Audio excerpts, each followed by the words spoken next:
Hello everyone, this is Deepak Nishad. Welcome to my channel. Friends, I hope आप सब लोग fit and fine होंगे। जैसा कि आप लोग जानते हैं, इस चैनल पे हम लोग सीटेट के पीवाईक्यू का एनालिसिस करते हैं ताकि आने वाले क्वेश्चन सीटेट के लिए जो है हमें हेल्प मिल सके। तो आज भी हम लोग एक मैथमेटिक्स सेक्शन का एनालिसिस करेंगे, जो कि ये पेपर है 4 जनवरी 2022 का।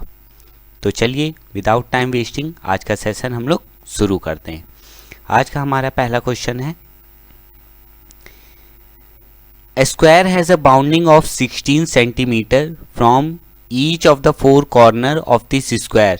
A small square of side 1 centimeter is cut off. What will be the length of the boundary of the remaining figure? कह रहा है कि एक स्क्वायर है, एक वर्ग है जिसका परिमाप कितना है, 16 सेंटीमीटर है। उसकी बाउंडिंग दिया है ना, तो एक वर्ग हो जाएगा जिसका परिमाप कितना है, 16 सेंटीमीटर। तो प्रत्येक भुजा कितनी की हो जाएगी, 4 सेंटीमीटर की। ओके, वर्ग की चारों भुजाएं क्या होती हैं, समान होती हैं, बराबर होती हैं।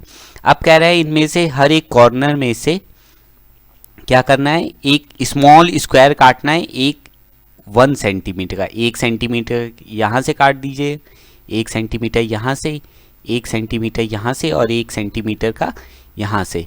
तो ये फिगर कुछ ऐसा बन जाएगा। जो क्यूब था उसका बाउंड्री कैसी हो जाएगी, ऐसे हो जाएगी।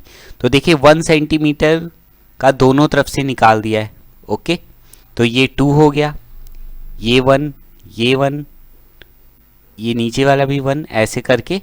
तो देखिए 2 + 3 + 4, अभी भी उसकी बाउंड्री कितनी रहेगी, हर एक प्रत्येक साइड क्या होगी, 4 सेंटीमीटर। और सबको प्लस करेंगे तो हमारी बाउंड्री कितनी आ जाएगी, 16 सेंटीमीटर। देखिए 2 + 1 + 1 4 + 2 8 6 + 2 8 8 + 2 10 10 + 2 12 12 + 2 14 14 + 2 16। तो जो उसके परिमाप में जो है कोई चेंज नहीं आएगा। ओके, तो हमारा आंसर क्या हो जाएगा, जो रिमेनिंग फिगर होगा उसकी जो बाउंड्री हो जाएगी वो 16 सेंटीमीटर पेरीमीटर होगा। उसकी पेरीमीटर में कोई चेंज नहीं आएगा। ओके,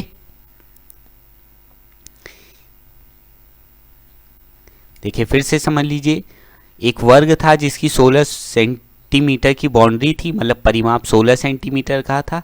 उसमें से प्रत्येक कॉर्नर में से हमने 1-1 सेंटीमीटर का वर्ग काट लिया।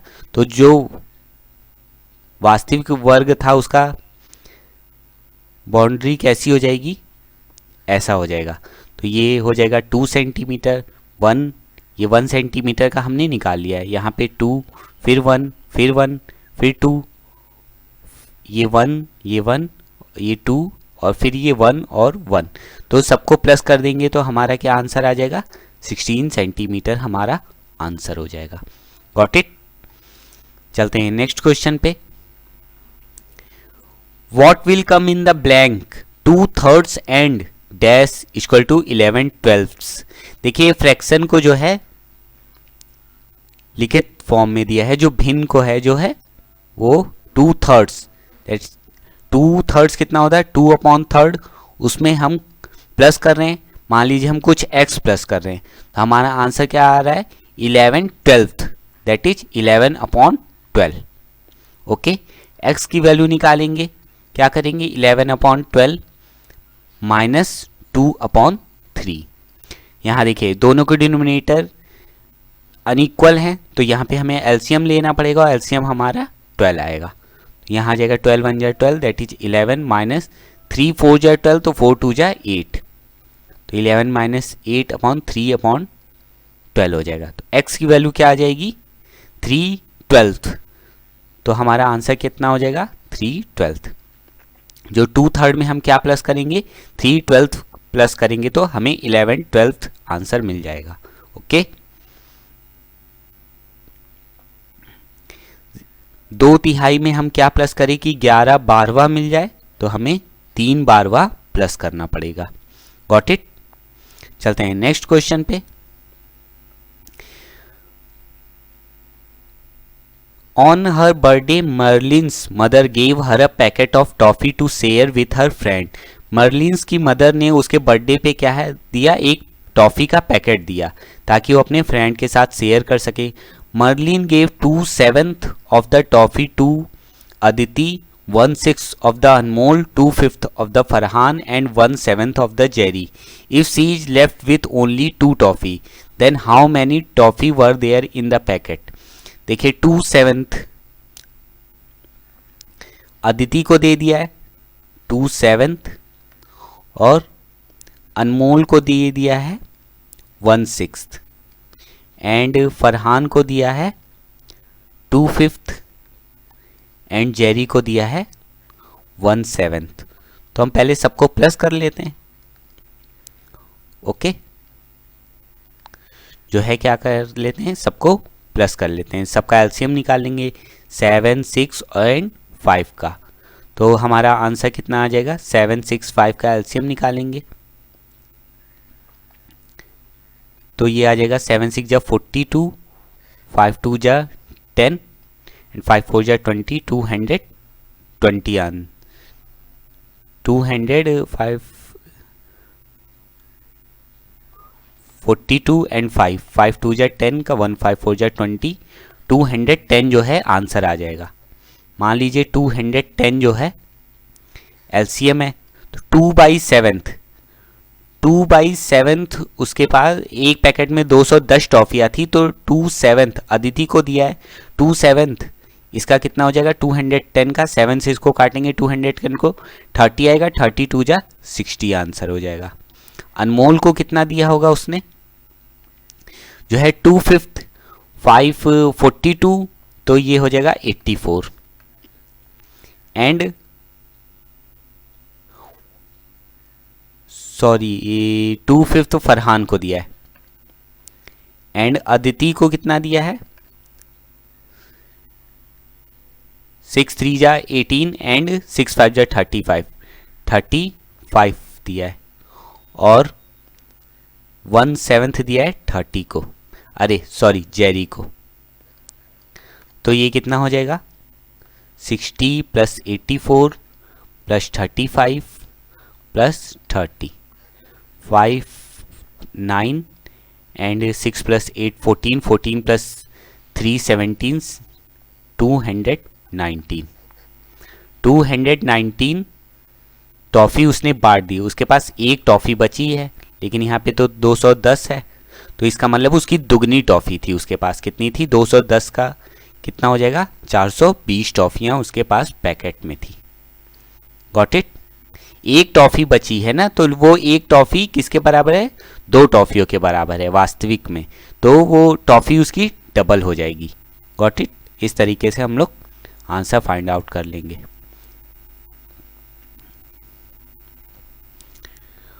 यहाँ पे हमारी जो पैकेट में टोटल टॉफ़ियाँ हो जाएंगी वो 420 टॉफ़ियाँ हो जाएंगी। Got it. चलते हैं नेक्स्ट क्वेश्चन पे। A shopkeeper has some eggs, he wants to put them in a tray which can have exactly 12 eggs. He filled 9 tray with egg and left with 5 egg. How many more number of egg does he need so that no egg is left out after completing the 10th tray? एक shopkeeper के पास कुछ अंडे हैं, वो अंडों को tray में रखना चाहता है और एक ट्रे में कितने एग्जैक्टली 12 अंडे आ जाते हैं, मतलब 1 दर्जन अंडे आ जाते हैं एक ट्रे में।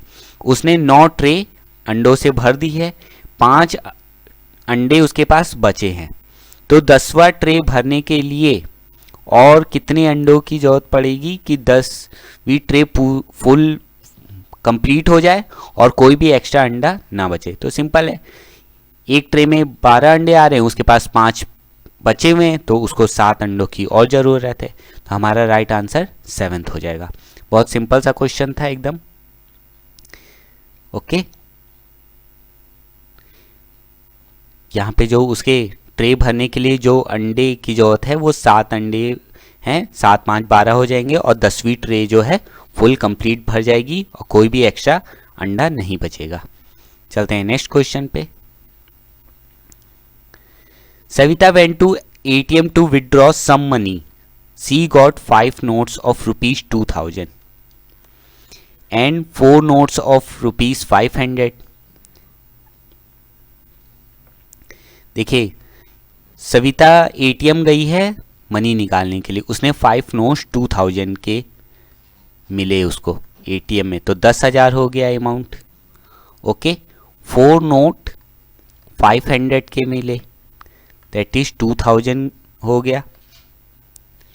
एंड 9 नोट्स ऑफ ₹100, 9 नोट्स ₹100 के मिले, दैट इज 900 हो गया। Okay, on counting she found that 1 note of ₹2000, 1 note of ₹100 are less in the whole amount. How much amount should enter for the withdrawal? उसको total अभी कितने मिले हैं? 12,900 उसको मिले हैं, लेकिन उसके क्या पाया कि एक 2000 का नोट कम है और एक 100 का नोट कम है, तो मतलब उसके पास 2100 रुपये अभी कम है। तो उसने विड्रॉ करते समय जो अमाउंट एंटर किया था वो कितना एंटर किया था? 15,000। उसने अमाउंट कितना वो मशीन में एंटर किया था? 15,000 उसने एंटर किया था, लेकिन उसे 2100 रुपये कम मिले हैं। Got it? ये था इसका राइट आंसर। ये प्राइमरी लेवल के स्टूडेंट के हिसाब से पेपर आता है और ये क्वेश्चन रिपीट भी होते हैं। Got it? चलते हैं नेक्स्ट क्वेश्चन पे। Anu bought 2 kg 500 gram laddoo, 3 kg 250 gram jalebi, ललेबी लिखा है इसमें लेकिन वो जलेबी होगा, 4 kg rasgullas from a sweet shop.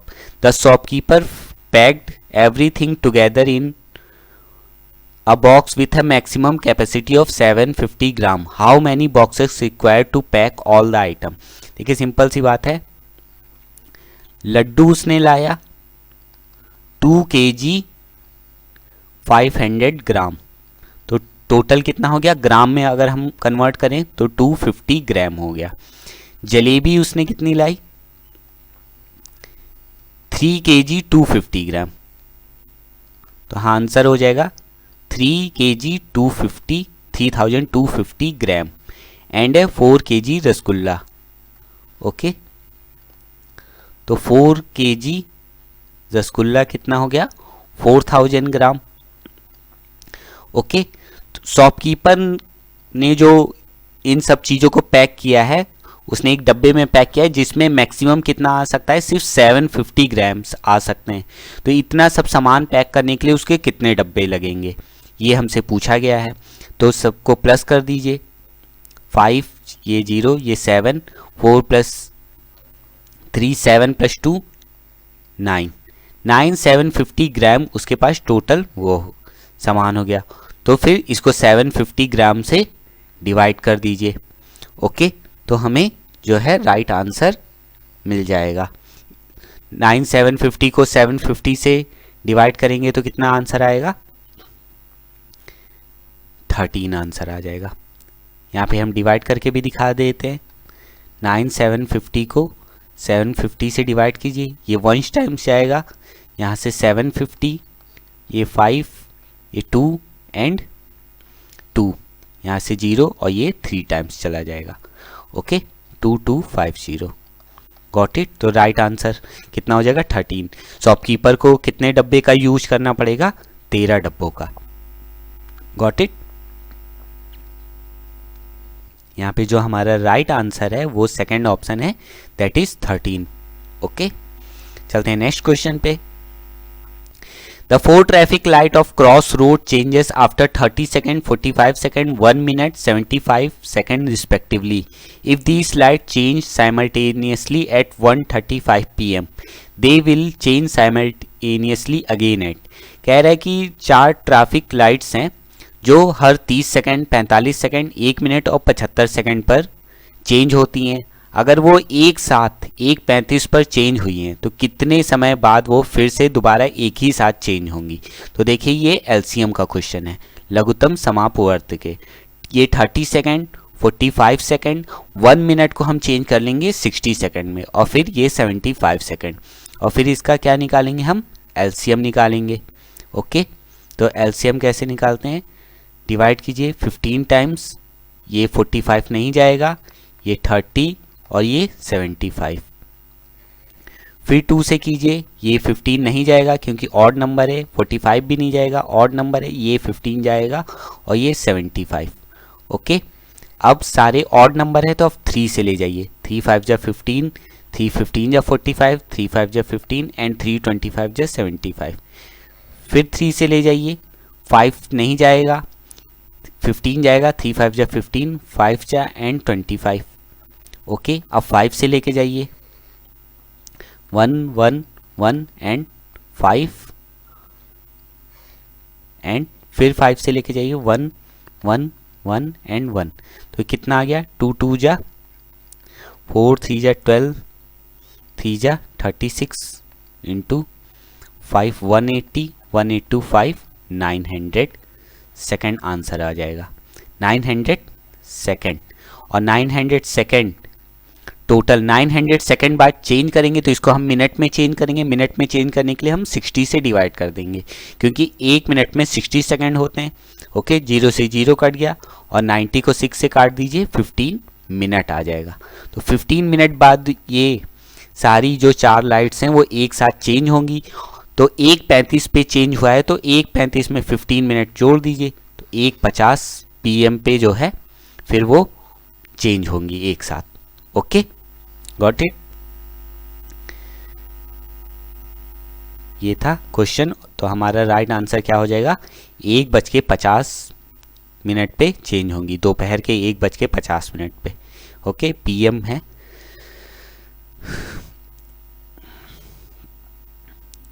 Rai and Reena have arranged the brick horizontally one above the other. If the length, width and height of each brick are 6 inch, 3 inch and 3 inches respectively, how many rows of the brick will be required to create a 3.5 meter wall? देखिए यहाँ पे जो units हैं वो same नहीं दे रखी है, 1 inch में दे रखी है डायमेंशन की, एक ब्रिक की जो डायमेंशन दे रखी है वो इंच में दे रखी है, और दीवार जो है, दीवार की ऊंचाई 3.5 दे रखी है। How many row of brick will be required to create a 3.5 metre wall? उसकी लेंथ दे रखी है 3.5 मीटर में। तो अब 1 मीटर में कितने इंचेस होते हैं, इसको हमें कन्वर्ट करके करना पड़ेगा। ओके, तो देखिए जो इसका राइट आंसर था वो 46 आंसर है। इसको 1 मीटर में कितने इंचेस होते हैं इसको पता कर लीजिएगा। ओके, मैं इसका राइट आंसर बता दे रहा हूँ, इसका राइट आंसर है 46 रोज होंगी। ओके, चलते हैं नेक्स्ट क्वेश्चन पे।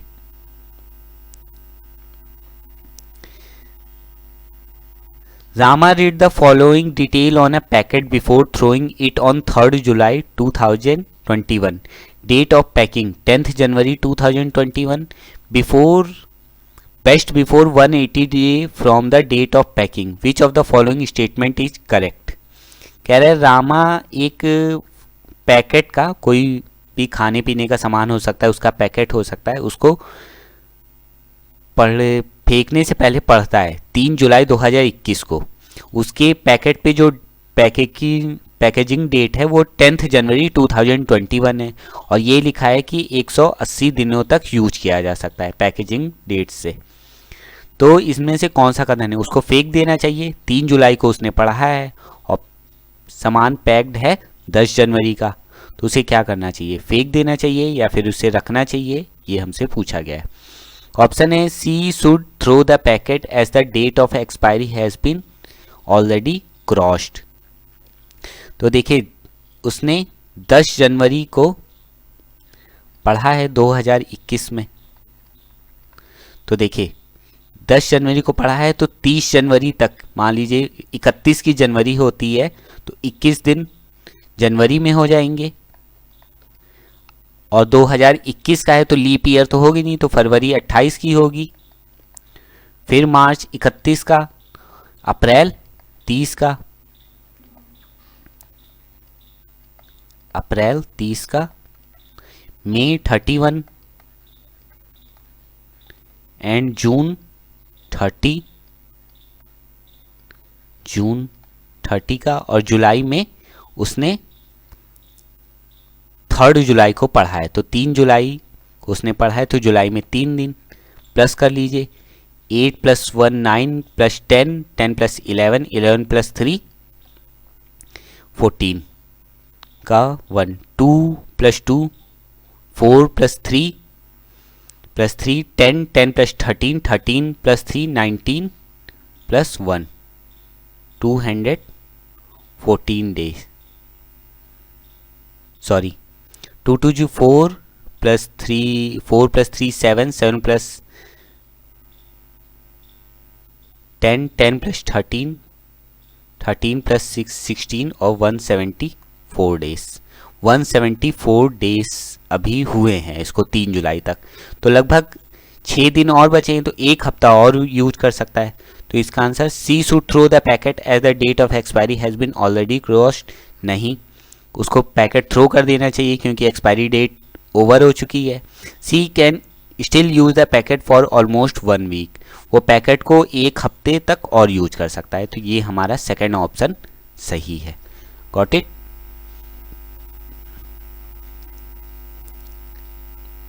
यहाँ पे जो हमारा राइट आंसर हो जाएगा वह पैकेट को इस्तेमाल तकरीबन 1 सप्ताह के लिए कर सकती है। चलते हैं नेक्स्ट क्वेश्चन पे। Teacher gave some object to children that include a match box, a ball and a book, a steel glass and a rope. She asked them to identify the object which have the most number of corner. Which of the following statement is correct for the about information? Teacher ने अपने बच्चों को कुछ सामान दिया, जैसे match box, माचिस का डब्बा, एक बॉल दी, एक बुक दी, एक स्टील का ग्लास दिया और एक रस्सी दी, और कहा कि वो ऑब्जेक्ट को आइडेंटिफाई करें जिसमें सबसे ज़्यादा कॉर्नर्स हैं। तो इनमें से नीचे दिए गए कथन में से सबसे बेस्ट हमें चूज़ करना है। Rope should be selected as it has the longest among all the given object, तो ये तो आंसर हो ही नहीं सकता क्योंकि हमें कॉर्नर, टीचर ने कॉर्नर सेलेक्ट करने के लिए कहा है। Book should be selected as it has more number of corner than the match box. देखिए बुक और मैच बॉक्स दोनों क्यूबॉइडल शेप की होंगे, तो इनमें कॉर्नर और फेसेस तो लगभग सब बराबर होंगे, तो इसको तो नहीं कर सकते। थर्ड है match box and book should be related as both of them can be classified in the same category of object having edge, faces and corner.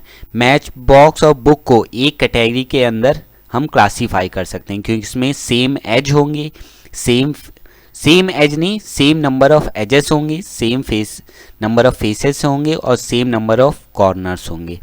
Ball should be selected as it has a infinite corner. ये हमारा third option in सब में से सही है। Okay, कि match box और book को जो है एक कैटेगरी के अंदर हम रख सकते हैं, हम वो दोनों क्यूबॉइड के अंदर आ सकते हैं। ओके, अध्यापिका बच्चों को कुछ वस्तु चूज करने के लिए देती है, तो उपरोक्त स्थिति के अनुसार क्या करना चाहिए? माचिस और किताब का चुनाव किया जाना चाहिए क्योंकि दोनों के किनारे, सतहें और कोनों के आधार पर एक ही श्रेणी में वर्गीकृत किया जा सकता है। Got it. चलते हैं नेक्स्ट क्वेश्चन पे।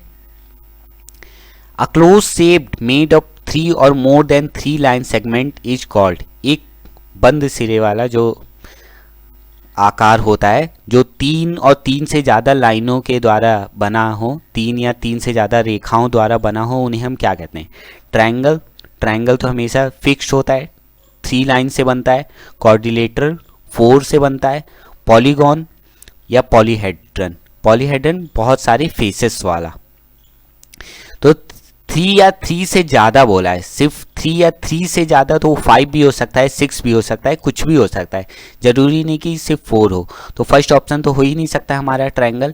क्वाड्रिलेटरल अगर 4 बोलता तो फिर हम क्वाड्रिलेटरल सेलेक्ट करते, लेकिन 3 या 3 से ज़्यादा बहुत सारे लाइन का हम यूज करके बना सकते हैं, तो हम उन्हें पॉलीगॉन कहेंगे।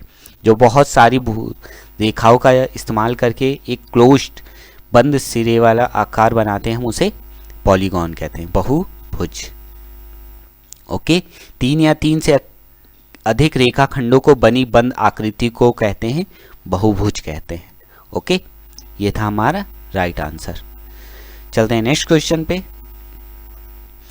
The temperature of city is 23.5 degree Celsius at 9 PM. If the temperature drop by 0.7 degrees Celsius every hour after that, then at what time the temperature will be 17.2 degree Celsius.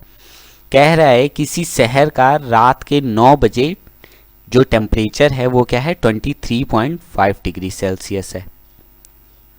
Okay, eight 9 PM लिखा है, 9 PM, और change कितना आता है 0.7 degree Celsius का हर घंटे आता है। चेंज जो है वो प्रत्येक घंटे 0.7 डिग्री सेल्सियस का पर आवर आता है। ओके, तो कह रहा है 17.2 डिग्री टेम्परेचर कब होगा, 17.2 डिग्री सेल्सियस कब होगा। तो पहले तो हम ये निकालते हैं कि चेंज कितना आया, 5 में से 2 गया 3, ओके, और 13 में से 7 गया 6, यहाँ पे ये हो गया 6.3 डिग्री सेल्सियस का चेंज आया। और प्रत्येक घंटे कितने चेंज हो रहा है 0.7 डिग्री सेल्सियस, तो इसको 0.7 से डिवाइड कर देंगे तो हमारा आंसर कितना आ जाएगा 9 our.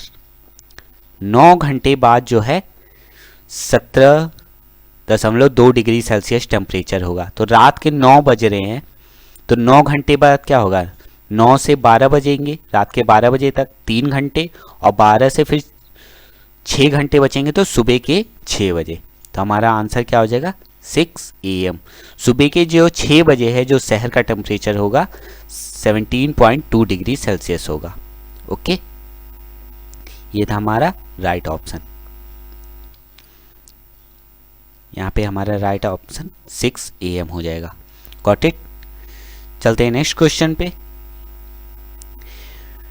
Which of the following statement is true for the mean and median of the score? देखिए मीन और मीडियन के रिलेटेड क्वेश्चन पूछ रखा है। Mean is greater than median, median is greater than mean, both mean and median are equal.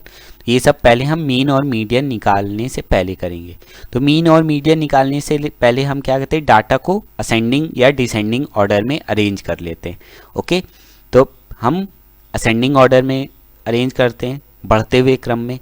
यहाँ पे देखिए एक जगह 1 है, फिर 1 है, फिर उससे बड़ा नंबर 8 है, फिर 13 है, फिर 15 है, फिर 15 है, फिर 20 है एंड 23 है। ओके, तो देखिए पहले मीन निकालना है तो हमें क्या देखिए 1 + 1 2 + 8 10 10 + 13 23 नहीं 23 + 30 53 53 + 20 73 73 + 23 73 + 23 कितना हो जाएगा 96 96 हो जाएगा। तो मीन निकालने के लिए क्या करते हैं, sum of all observation upon total number of observation करते हैं। तो 96 और हमारे पास डाटा कितना है, ऑब्जर्वेशन कितनी है टोटल 8, तो हमारा मीन कितना आ जाएगा 12। ओके, मीडियन निकालना है हमें, तो हमारे पास टर्म है 8, तो यहाँ पे 8 नंबर ऑफ ऑब्जर्वेशन है जो कि इवन है। इवन के लिए क्या फॉर्मूला होता है, n + 1 n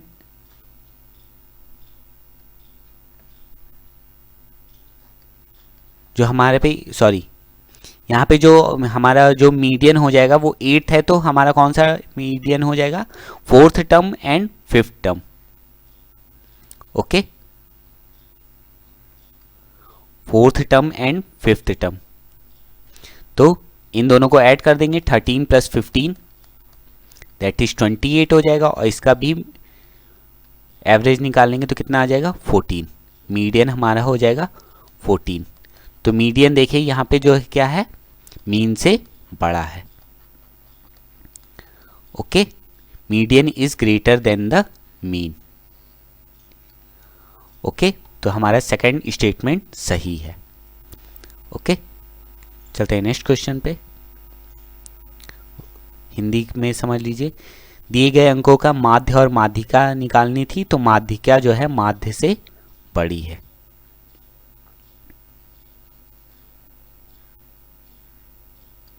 यहाँ पे जो मीडियन का फॉर्मूला हो जाएगा, median n/2 plus n plus 1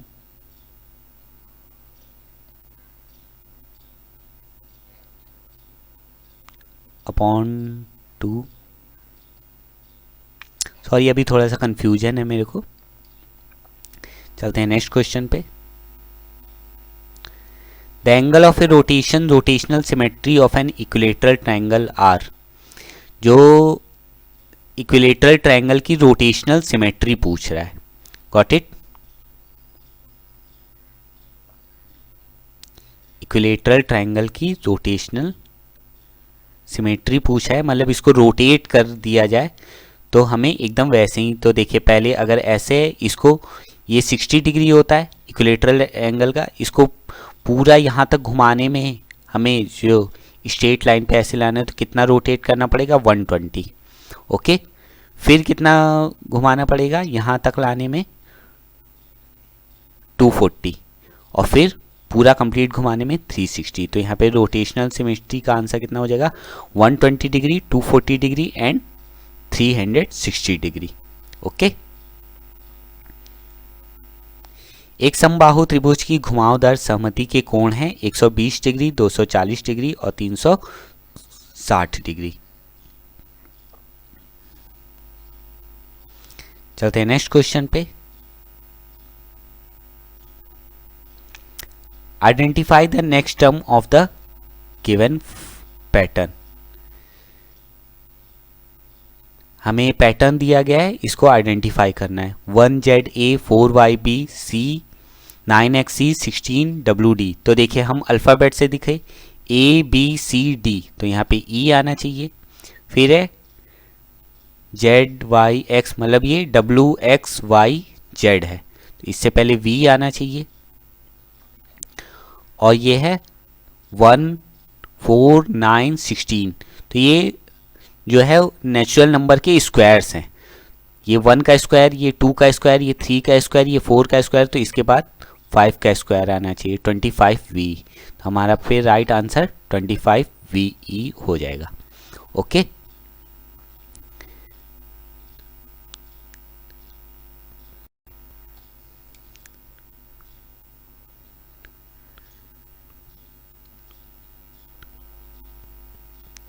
चलते हैं नेक्स्ट क्वेश्चन पे। Which of the following is not a stage या level of a van Hiele theory of geometrical reasoning. इनमें से वैन हीले की थ्योरी के अनुसार ज्योमेट्रिक रीजनिंग का कौन सा स्टेज लेवल नहीं है? विजुअलाइजेशन, कंक्रीट ऑपरेशन, एनालिसिस या एक्सियोमेटिक। इनमें से वैन हीले के अनुसार कौन सा लेवल नहीं है? तो हमारा आंसर जो इसका होगा कंक्रीट ऑपरेशंस। विजुअलाइजेशन होता है, एनालिसिस होता है और एक्सियोमेटिक्स होता है, लेकिन कंक्रीट ऑपरेशन नहीं होता है ज्योमेट्रिकल रीजनिंग में। ओके, हिंदी में पढ़ लीजिए। निम्नलिखित में कौन से वैन हीले के ज्यामिति तर्क के सिद्धांत का चरण स्तर नहीं है? दृश्यीकरण होता है, विश्लेषण होता है, स्वयं सिद्धि होता है, लेकिन मूर्त संचालन नहीं होता है। Got it? चलते हैं नेक्स्ट क्वेश्चन पे। Continuous and comprehensive evaluation in mathematical would include. जो सतत और व्यापक मूल्यांकन है गणित में, वो कैसा होना चाहिए या क्या उसमें इंक्लूड रहता है? Detailed feedback of the student, conceptual understanding, only the collective progress of the class in term of percentage of student failed और पास्ड, या फिर progress of the student through out the year, and D minimal level of learning in mathematics. इसमें से क्या रहता है? तो देखिए, कॉन्टिन्यूअस एंड कॉम्प्रिहेंसिव इवैल्यूएशन जो इंक्लूड करता है वो डिटेल्ड फीडबैक होता है। एक छात्र के बारे में उसके पास पूरी डिटेल्स रहती है स्टूडेंट की कॉन्सेप्चुअल अंडरस्टैंडिंग की। Only the collective progress of the class in term of pass और फेल, नहीं, ऐसा नहीं रहता है। इसका उद्देश्य ही था कि बच्चे का सतत और व्यापक मूल्यांकन से ही, इस नाम से ही क्लियर है कि लगातार करना है, एकदम से पास या फेल करके नहीं दिखाना है। सी है progress of the student through out the year, पूरे साल भर का प्रोग्रेस जो है रिपोर्ट रहता है।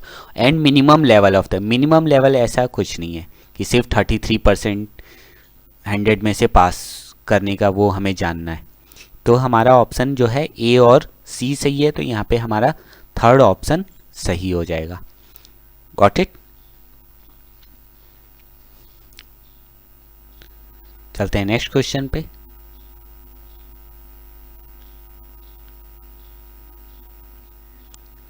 गणित में निरंतर और व्यापक मूल्यांकन के अंतर्गत सम्मिलित है छात्रों के अवधारणा समझ पर विस्तृत प्रतिपुष्टि और कक्षा में फेल और पास बच्चों की संख्या के प्रतिशतता, ये नहीं, संपूर्ण वर्ष में छात्रों की प्रगति। तो हमारा पे यहाँ आंसर जो हो जाएगा ए एंड सी हो जाएगा।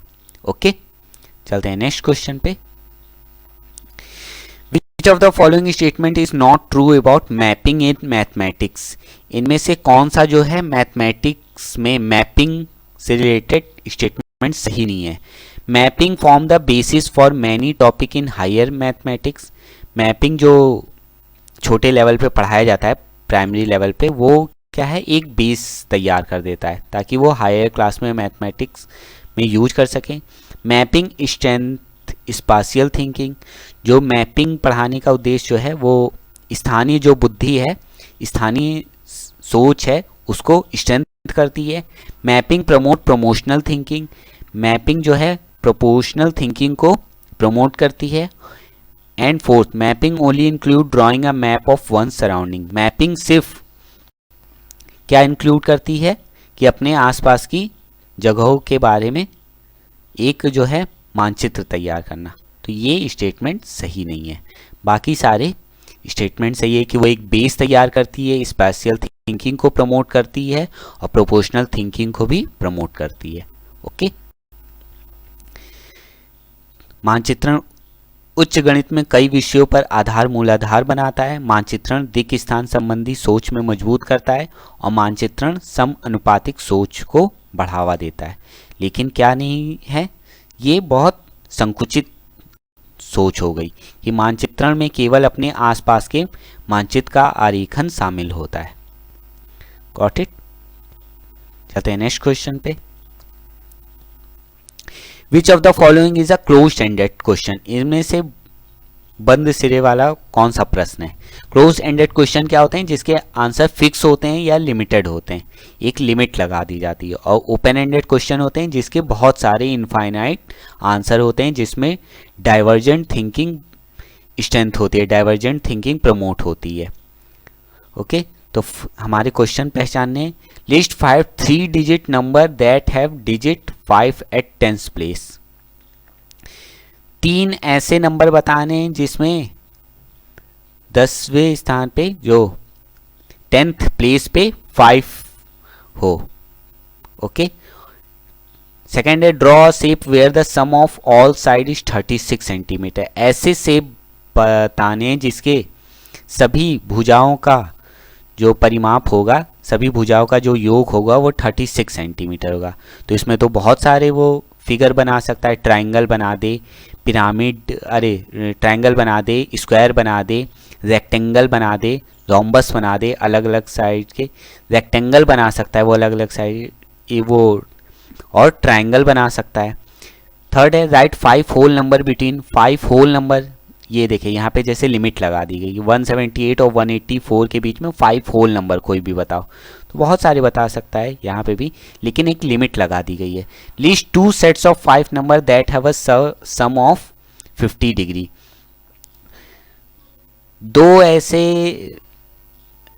5 ऐसी संख्याएं बतानी है जिसमें 2 ऐसे पेयर होना चाहिए जिन दोनों का सम क्या हो, जिन 2 नंबरों का योग क्या हो, 50 हो। तो देखिए यहाँ पे ये भी ओपन एंडेड है कुछ तक, लेकिन और ये भी है ओपन एंडेड है।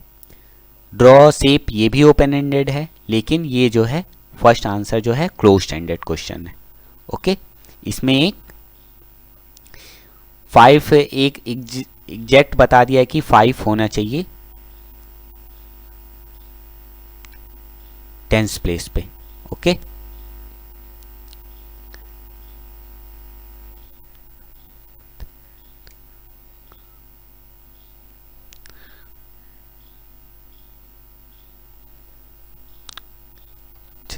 यहाँ पे जो हमारा राइट आंसर है फर्स्ट ऑप्शन हो जाएगा। Got it. चलते हैं नेक्स्ट क्वेश्चन पे। Which of the following is not a type of and utility of number. इनमें से जो संख्याएं होती हैं उसका कौन सा टाइप नहीं है या उसका हम कौन सा यूज नहीं कर सकते हैं। Cardinal number, ordinal number, aesthetic या नॉमिनल नंबर। तो देखिए, हम एस्थेटिक का टाइप नहीं होता है, नंबरों की क्वालिटी एस्थेटिक नहीं है। हम किसी को जैसे सौंदर्य, किसी की सुंदरता को हम नंबरों में नहीं बता सकते हैं, हम गुण में बता सकते हैं। ओके, हम किसी की अच्छाई को, किसी की बुराई को हम नंबरों में नहीं बता सकते हैं। तो सौंदर्यात्मक ये इसकी उपयोगिता नहीं है। ठीक है, निम्न में से कौन सा संख्याओं का प्रकार है। तो गणना करने में हम करते हैं, क्रम सूचक में, क्रम में लगाने में, अंकित करने में, किसी को लेबल करने में। लेकिन सौंदर्य परक इसकी प्रकार नहीं है। किसी की सुंदरता को, किसी की अच्छाई को, किसी की बुराई को हम नंबरों में नहीं बता सकते। ओके, तो ये इसका आंसर थर्ड ऑप्शन हो जाएगा। चलते हैं नेक्स्ट क्वेश्चन पे। While teaching about measurement of length, a teacher asks the student to measure their table using hand spans and paper clip instead of measuring directly by a scale. What is the most appropriate reason for during this activity?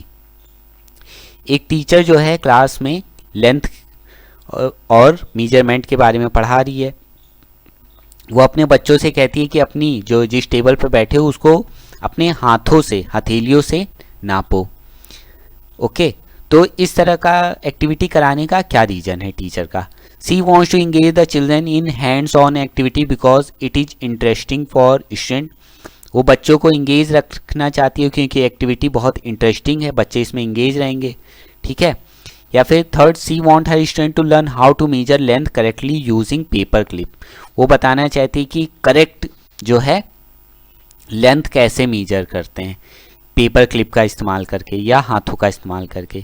Third है, she want her student to practice old way of measurement using object. वो ये बताना चाहती है कि पुराने समय में जब रूलर या स्केल या मेजरिंग टेप नहीं थे तो लोग कैसे नापते थे। ठीक है, थर्ड है, she want the student to understand the need of standard unit of measurement. या फिर वो ये बताना चाहती है कि स्टैंडर्ड मेजरमेंट की जो मापने का जो स्टैंडर्ड तरीका है उसका क्या यूज है। तो ये यहाँ पे उसका उद्देश्य क्या है, फोर्थ। क्योंकि यहाँ पे वो एक्टिविटी हाथ से, हथेलियों से नापेंगे, पेपर क्लिप से नापेंगे तो हर बार हो सकता है डिफरेंस आए। तो इस वजह से हम करेक्ट नापने के लिए हमें क्या करना पड़ता है, स्टैंडर्ड लेंथ, स्टैंडर्ड यूनिट हमें यूज करनी पड़ती है। तो वो स्टैंडर्ड यूनिट्स का इम्पोर्टेंस बताना चाहती है बच्चों को। Okay, got it. तो यहाँ पे आंसर क्या हो जाएगा, वह चाहती है कि विद्यार्थी मापन के लिए मानक इकाइयों की आवश्यकता को समझे। चलते हैं नेक्स्ट क्वेश्चन पे। A primary school mathematic teacher asked the student to take out ruler as she was going to teach the topic on length measurement. Student got confused how can they take out the king और queen. Such word are called homonyms. How can teach address this challenge in the classroom. देखिए गया प्राथमिक class में गणित का जो शिक्षक है वो मेजरमेंट पढ़ाने के लिए बच्चों से कहता है कि रूलर निकालो। बच्चे कंफ्यूज हो जाते हैं कि हम राजा या रानी को कैसे निकालें, क्योंकि वो कंफ्यूज है। रूलर से क्या समझते हैं, वो शासक। रूलर का अर्थ क्या होता है, शासक भी होता है, और हम रूलर को स्केल को भी हम रूलर कहते हैं। जिन एक अर्थ के जो एक शब्द के अलग अलग अर्थ होते हैं तो हम उन्हें होमोनिम्स कहते हैं। तो इस चैलेंज को वो टीचर कैसे दूर कर सकता है, by asking the English language teacher to teach the word meaning of such word. वो क्या कहेगा, इंग्लिश लैंग्वेज के टीचर को कहेगा कि बच्चों को इंग्लिश सिखाइए। नहीं, ये स्टेटमेंट गलत है। Teacher should draw the attention of student to the specific meaning being used in mathematical context wherever such word appear in teaching. Teacher को क्या है, अटेंशन ड्रॉ करना चाहिए बच्चों का, बच्चों को बताना चाहिए कि कुछ वर्ड हैं जो मैथमेटिक्स में भी यूज होते हैं, इंग्लिश वाले वर्ड, ये कर सकता है। Teacher should prepare a list of such word with their meaning and ask student to memorise them. Teacher एक लिस्ट लगा देगा मैथमेटिकल वोकेबलरी का और कहेगा कि याद कर लो, ये भी सही नहीं है। Teacher should ignore this student eventually, teacher को इग्नोर कर देना चाहिए, तो ये स्टेटमेंट ही गलत है। यहाँ पे जो सेकंड ऑप्शन वो ज़्यादा सही है, ठीक है, कि वो बच्चों की कन्फ्यूजन को दूर कर सके कि जो हम इंग्लिश में जो डेली लाइफ में हम वर्ड यूज करते हैं वो कभी कभी मैथमेटिक्स में भी यूज होते हैं, ओके, और उनके कन्फ्यूजन को दूर करेगा। Got it. तो क्या है, जब भी पढ़ाते समय इस प्रकार के शब्द आते हैं तब अध्यापिका को बच्चों का ध्यान गणित के संदर्भ में प्रयुक्त इनके विशिष्ट अर्थ और आकर्षित करने चाहिए, ओके। नेक्स्ट क्वेश्चन है, a class third teacher read out the following problem to her student, if I subtract ones from 2 tens what will be the answer. One of the student respond the answer is 0. Which of the following statement is correct for the above context? एक class third की mathematic teacher ने एक बच्चे से पूछा कि अगर 2 ones को सब्ट्रैक्ट कर दिया जाए 2 tens दैट इज 20 को एंड 2 ones मतलब 2 को माइनस कर दे तो क्या आंसर आना चाहिए। तो आंसर उसने क्या दिया एक बच्चे ने कि आंसर आएगा 0। तो इस जो मिस्टेक है उसके लिए क्या सही स्टेटमेंट टीचर कर सकती है। The answer given by the student is correct, answer तो सही नहीं है। Teacher should use concrete material to strength the concept of place value in student, teacher को जो है कंक्रीट मटेरियल का यूज करना चाहिए ताकि बच्चों के अंदर जो प्लेस वैल्यू से रिलेटेड जो मिसकंसेप्शन है उसको दूर किया जा सके, वो ये कर सकती है। Teacher should give 10 similar problem दे दे, जब उसका कन्फ्यूजन है, मिसकंसेप्शन है, तो सिमिलर प्रॉब्लम देने से नहीं फ़ायदा होगा। Teacher should ignore the response, फिर यहाँ पे आ गया इग्नोर कर देना चाहिए उसके रिस्पॉन्स को, ये वर्ड ही नेगेटिव है। उसको क्या करना चाहिए, कंक्रीट मटेरियल TLM यूज करना चाहिए ताकि उसके प्लेस वैल्यू से रिलेटेड कॉन्सेप्ट को दूर किया जा सके, ओके। Got it. तो ये था इसका राइट आंसर कि छात्र में स्थानीय मान की संकल्पना को दृढ़ करने के लिए शिक्षक को मूर्त सामग्री का प्रयोग करना चाहिए जैसे कि एबेकस, ओके। ये सबसे पुराना कैलकुलेटर सिस्टम है। चलते हैं नेक्स्ट क्वेश्चन पे। While planning a lesson plan on the concept of addition of fraction, a teacher is using the activity of rectangular strip folding. The above criteria is, एक teacher जो है fraction का addition पढ़ाना है एक teacher को, उसको पढ़ाने के लिए वो टीचर क्या कर रही है, रेक्टेंगुलर स्ट्रिप्स यूज कर रही है, ठीक है, फ्रैक्शन का एडिशन पढ़ाने के लिए। तो ये एक्टिविटी जो कर रही है, वो लेसन प्लान जो कर रही है वो क्या है, कंटेंट एक्टिविटी है, कंटेंट से रिलेटेड एक्टिविटी है, पोस्ट कंटेंट एक्टिविटी है, मतलब एक्टिविटी पढ़ाने के बाद की ये प्रक्रिया है, प्री कंटेंट एक्टिविटी है, ये एडिशन पढ़ाने से पहले की प्रक्रिया है, या वेस्टेज ऑफ टाइम है। तो वो टीचर क्या कर रही है,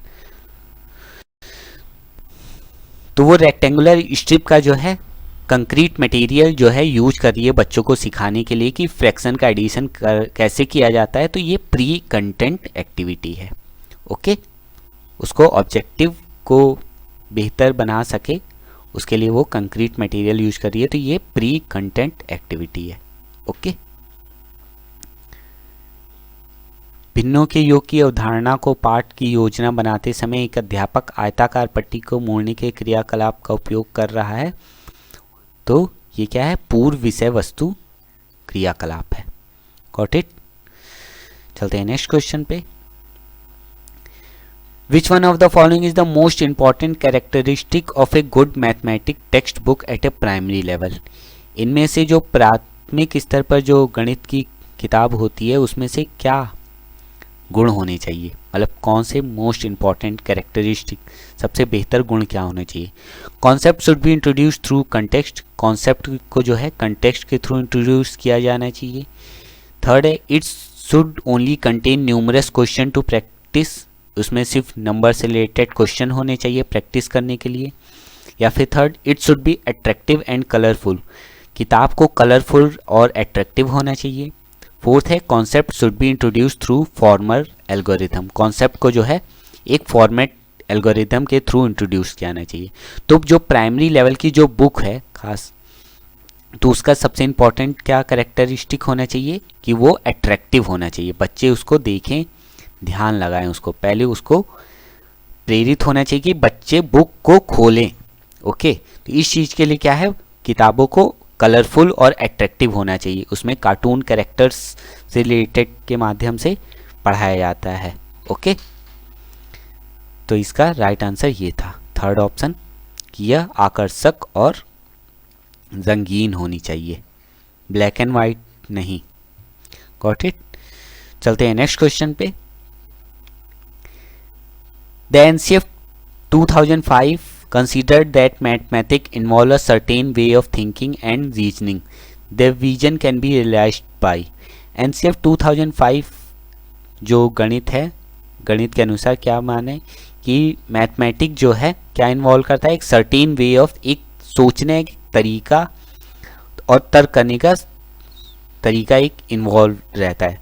तो इस विजन का, इस दृष्टिकोण का कैसे बता सकते हैं। मैथमेटिक्स हमें क्या देता है, giving special coaching to student, बच्चों को जो है एक स्पेशल कोचिंग देनी चाहिए, नहीं। Adopting exploratory approach, use of manipulative connective concept to real life involving student in discussion, इस चीज़ को क्या है बच्चे के अंदर सोच और तर्क करने की प्रक्रिया बढ़ सके, तो इसके लिए क्या है एक्सप्लोरेटरी अन्वेषण प्रक्रिया यूज करना चाहिए, मैनिपुलेटिव्स दैट TLM का यूज करना चाहिए, कॉन्सेप्ट को रियल लाइफ से जोड़ना चाहिए और बच्चों को डिस्कशन में शामिल करना चाहिए। तो ये ऑप्शन बेहतर है। और भी पढ़ लेते हैं। री writing all the text book of mathematics, mathematics की टेक्स्ट बुक को री राइट करना, ये नहीं बच्चों को की पूरी कॉपी कर लेना। Emphasizing on solving problem given in the, सिर्फ इस बात में इंपॉर्टेंस देना कि बुक में दिए गए प्रॉब्लम को सॉल्व करना, तो इससे नहीं होगा। बच्चे के अंदर जो है तर्क करने और सोचने की प्रक्रिया कैसे दृढ़ होगी, उनको अन्वेषण के द्वारा, TLM के द्वारा कॉन्सेप्ट को रियल लाइफ से रिलेट करके पढ़ाया जाए, ये सबसे बेहतर तरीका है। ओके, राष्ट्र पाठचर्या रूपरेखा मानता है कि गणित में चिंतन और तर्कण का एक निश्चित तरीका है, तो इसके लिए क्या है, यह दृष्टि की जा सकती है अन्वेषण, उपागम, हस्त कौशल, सामग्री का उपयोग, अवधारणाओं का वास्तविक जीवन से संबंध जोड़ना, छात्रों में चर्चा में सम्मिलित करना। ओके, चलते हैं नेक्स्ट क्वेश्चन पे। As a mathematic educator what advice will you give to prospective teacher to improve children's performance in mathematics. ठीक है, कह रहे कि आप गणित के एक शिक्षक होने के नाते आप एक टीचर को, मतलब आप भी एक मैथमेटिक एजुकेटर हैं और दूसरे मैथमेटिक टीचर को क्या सलाह देंगे कि बच्चे की परफॉर्मेंस इम्प्रूव हो सके। Get children as many book as possible for practice, बच्चों को कि बहुत ज़्यादा बुक दे दीजिए ताकि वो प्रैक्टिस कर सकें। एडवाइस पेरेंट्स फॉर ट्यूटरिंग, उनके पेरेंट्स को सलाह दें कि बच्चे को ट्यूशन लगा दें। या third, help children make connection between conceptual and procedural knowledge, उनके कॉन्सेप्ट और प्रोसीजर के बीच में एक संबंध स्थापित करने की कोशिश करेंगे। एंड प्लान रेमेडियल क्लासेस, उनके लिए एक उपचारात्मक कक्षा का आयोजन करेंगे। उपचारात्मक कक्षा जब हमें उनकी मिस्टेक्स या उनके प्रॉब्लम आती है तब हम करते हैं। तो यहाँ पे जो है परफॉर्मेंस सुधारने के लिए क्या करना चाहिए, हमें कॉन्सेप्ट और जो प्रोसीजर होता है, जो प्रक्रिया है, उनके बीच में संबंध को स्थापित करने की कोशिश करेंगे। ओके, ये हमारा थर्ड ऑप्शन सही है। एक गणित के शिक्षक के रूप में आप अपने बच्चों के गणित के प्रदर्शन को सुधारने के लिए शिक्षकों को परामर्श क्या देंगे? बच्चों को उनके अवधारणा और कार्य विधिक ज्ञान के बीच में संबंध स्थापित करने में सहायता करना। ऐसा ना कि बच्चे पढ़ कुछ और रहे हैं और कर कुछ और रहे हैं। ओके, तो ये हमारा थर्ड ऑप्शन सही था। चलते हैं नेक्स्ट क्वेश्चन पे। A statement teacher act as a facilitator help student to discover relations and seek pattern for themselves is most suited with role play, inductive method, analytical method या demonstration। कह रहा है कि एक स्टेटमेंट कथन क्या है कि टीचर एक फैसिलिटेटर के रूप में कार्य करता है बच्चों को डिस्कवर करने के लिए, रिलेशनशिप स्थापित करने के लिए। ओके, तो ऐसा क्यों होता है? हिंदी में भी पढ़ लेते हैं। कथन शिक्षक छात्रों को संबंधों की खोज करने और अपने आप में प्रतिमान ढूंढने में एक सुसाध्य का कार्य करता है। तो ऐसा क्यों है? भूमिका अभिनय, आगमनिक विधि, विश्लेषणात्मक विधि या प्रदर्शन। तो देखिए, ऐसा कब करता है टीचर? जब वो इंडक्टिव मेथड का यूज करता है पढ़ाने के लिए, बच्चों को खुद अन्वेषण करने का मौका देता है, अपॉर्चुनिटी प्रदान करता है, तब वो इस तरह का कार्य करता है। ओके, तो इसका राइट आंसर क्या हो जाएगा? आगमनिक विधि, और इंग्लिश में आंसर हो जाएगा इंडक्टिव मेथड।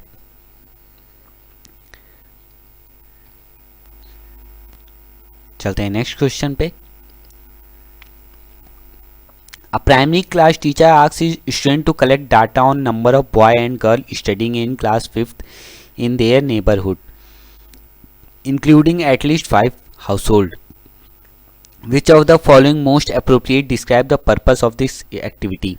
एक प्राथमिक कक्षा की जो गणित की शिक्षिका है वो बच्चों को क्या कार्य देती है कि ऐसे बच्चों का डाटा कलेक्ट करे अपने पड़ोस में जो कक्षा 5 में पढ़ते हों। ओके, कम से कम 5 घरों से ये जानकारी इकट्ठा करे। तो इस तरह की गतिविधि देने का क्या पर्पस है? ऑप्शन है to make student aware of gender differences in the neighbourhood. वो बच्चों को जानकारी, ये कि बच्चे जानकारी प्राप्त कर सके कि जेंडर डिफरेंस जो है, लिंग भेदभाव कितना है पड़ोस में। नहीं, ये ईवीएस की कोई क्लास नहीं है। To introduce the concept of data handling, वो डाटा हैंडलिंग को इंट्रोड्यूस करना चाहती है। थर्ड है to make children familiar with their community, वो बच्चों को अपने मौका दे रही है कि आसपास के लोगों के साथ फेमिलियर हो सके। या to give holiday have work to student, वो बच्चों को हॉलीडे होमवर्क दे रही है। तो इसका यहाँ पे जो पर्पस है वो क्या है? डाटा हैंडलिंग का कॉन्सेप्ट जो है वो इंट्रोड्यूस करना चाहती है, और इससे ज़्यादा पर्पस नहीं है उसका। ओके, तो हमारा सेकंड ऑप्शन सही है। मैथमेटिक्स सेक्शन का क्वेश्चन है, तो मैथमेटिक्स से रिलेटेड ही आंसर भी हमें बताना है। अगर ईवीएस रिलेटेड क्वेश्चन होता तो हम शायद फर्स्ट ऑप्शन सेलेक्ट कर सकते थे। ओके, तो जिस कंटेक्स्ट में हमसे पूछा जा रहा है हम उसी कंटेक्स्ट में आंसर भी उसका देंगे। चलते हैं नेक्स्ट और लास्ट क्वेश्चन पे। Which of the following is not one of the step of problem solving given by polio. देखिए, इनमें से कौन सा है मैथमेटिक प्रॉब्लम को सॉल्व करने का कौन सा स्टेप नहीं है जो पोलिया द्वारा दिया गया था। जॉर्ज पोलिया जो है एक मैथमेटिशियन थे, लगभग 100 साल पहले। उन्होंने कुछ स्टेप्स बताए थे प्रॉब्लम सॉल्व करने के, तो इसमें से क्या उसमें से स्टेप्स नहीं है। अंडरस्टैंडिंग द प्रॉब्लम, प्रॉब्लम को समझना। डिवाइस अ प्लान, एक प्लान तैयार करना। फिर रिक्रिएट द प्लान, प्लान को दोबारा तैयार करना। या फिर फोर्थ है carry out the plan, plan को कैरी आउट करना, मतलब प्लान को लागू करना। तो इसमें से जो उनका स्टेप्स नहीं है वो रिक्रिएट द प्रॉब्लम, बाकी सब तो है। प्रॉब्लम को आप समझेंगे, फिर उसको आप समझ के प्रॉब्लम प्लान तैयार करेंगे, प्लान तैयार करने के बाद प्लान को लागू करेंगे और फिर रिजल्ट देखेंगे कि क्या रिजल्ट निकला। तो ये यहाँ पे 2 बार दोबारा प्लान रिक्रिएट नहीं करना है। तो जॉर्ज पोलिया के अनुसार जो स्टेप नहीं है वो क्या है? रिक्रिएट द प्रॉब्लम, ये स्टेप नहीं है। ओके, तो यहाँ पे जो आंसर है पुनः योजना बनाना, ये ऑप्शन नहीं है जॉर्ज पोलिया द्वारा। तो ये था आज का सेशन। आप लोग को सेशन कैसा लगा? कोई डाउट हो, कोई कन्फ्यूजन हो तो आप उससे पूछ सकते हैं। प्रॉब्लम का सॉल्यूशन ज़रूर दिया जाएगा। और जो लोग नए हैं वो चैनल को सब्सक्राइब ज़रूर कर दें और अपने फ्रेंड्स के साथ शेयर कर सकें, ताकि आने वाले सीटेट पेपर में आप लोग को हेल्प मिल सके ज़्यादा से ज़्यादा। ओके, आज के लिए बस इतना ही। मिलेंगे हम लोग जल्द ही एक नेक्स्ट क्लास में नए सेशन के।